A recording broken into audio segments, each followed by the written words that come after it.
What's up, my fellow scavengers of the Commonwealth? This is a settlement guide. I'm just going to be going over the basics of the settlement, and then I'm going to do some more videos getting a little more in depth. I'm at Tempest Bluff, which is just pretty much one of the first settlements you get. I believe it's the second one, but I could be wrong. The whole settlement idea is pretty basic. Preston will usually assign you a mission to check out a new settlement because he heard of one, and you go out, you check it out, you do whatever mission a person asks you, and then you unlock their workbench. And the workbench has many different options. When you're at the workbench, you can click square to transfer, and all of these items in here are all items that you have to build with, and you can place items in here, of course. Also, whenever you get water, or you're growing food, or you have traders in your settlement, it will pop up in the workbench for you to get. For example, I got some purified waters and some Tato, I believe it's called. But let's go into the actual settlement guide. So, first things first, we're going to start with food because that's the first on the list. Well, I'm going to go over the list. On the top of the map, you have the people, your food, your water, your power, your defense, your bed, and your happiness level. With the size can overflow pretty bad. If you guys ever go and check out my Starlight video, I am just about at the maximum size limit for building there. So whenever you get to a settlement, I would recommend running around and scrapping everything. These trees, walk up to them.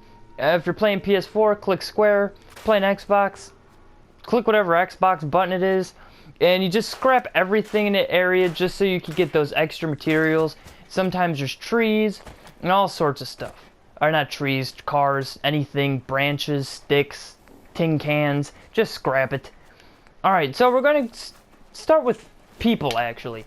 Now, your people, you can raise people by going into power and miscellaneous, but I will tell you guys this later on in the actual power video because that would take a lot of work.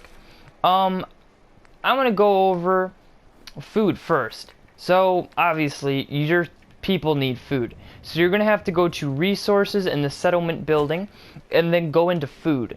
Now whatever food you find, you can just place, and whenever you place them, I already have some Tato plants placed, this place already does, so I'm not even going to go over it.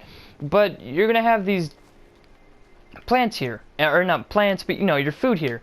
And all your food has to be assigned by a settler for them to actually crop the food so you can have consistent amount of food.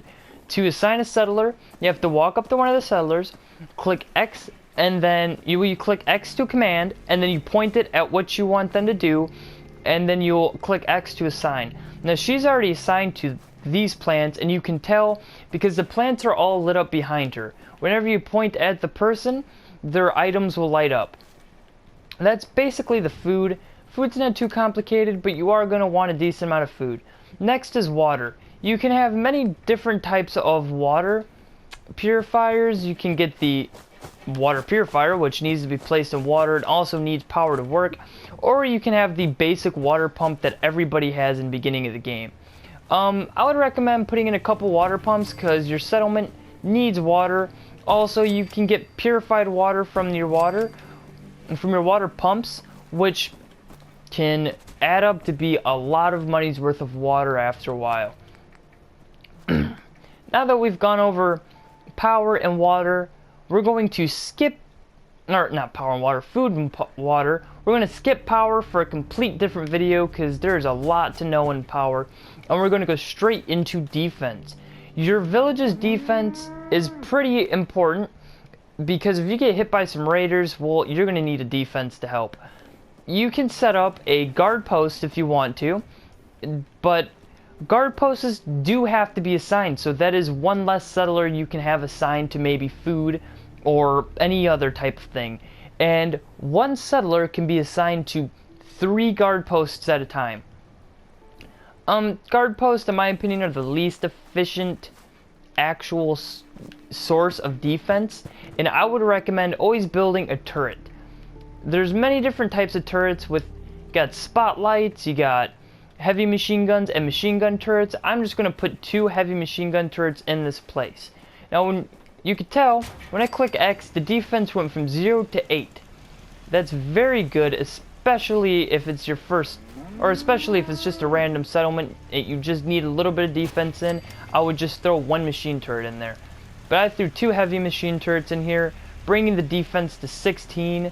The higher the defense, the less likely you are to get raided, which is very helpful, because if you get raided, your water pumps and your food can go, just go, it will leave. And your settlers, well, they can all die, and it's kind of depressing seeing all your settlers die. Next, you're going to want to be going to the beds. Now, beds is pretty important just because your settlers want a bed to sleep at night, or else they're not going to be happy and they're going to complain about having to take shifts. Now, personally, I think a mattress is just hideous, but it's not letting me delete these mattresses, so okay. That is the basics, but your happiness of your settlement can get raised by having more food, more water, more power, more defense, and more beds, and more people. And for your, if you're trying to get more settlers, this is perfect for Sanctuary. You're going to want to build a recruitment radio beacon. Recruitment radio beacons are pretty important, and you just need 1.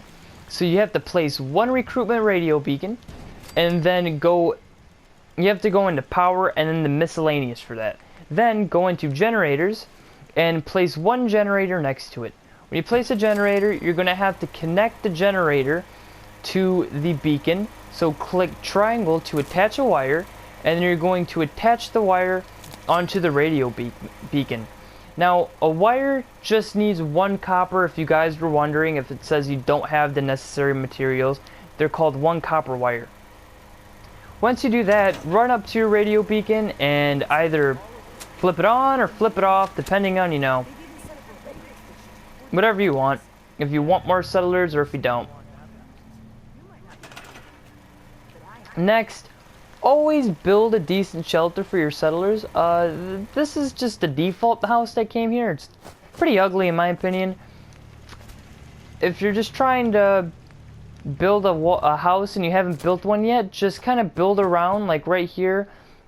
You could just, you know, throw some random crappy walls in front of it and just make this place a little better.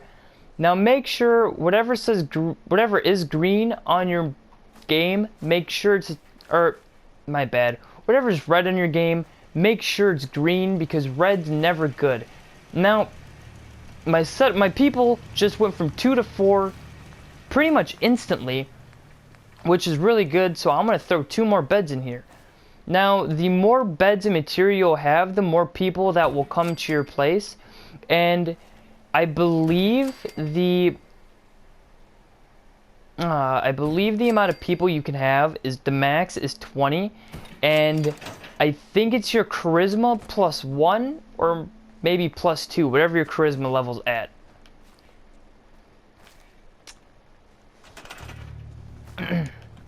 Well guys, that's the basics of building settlements.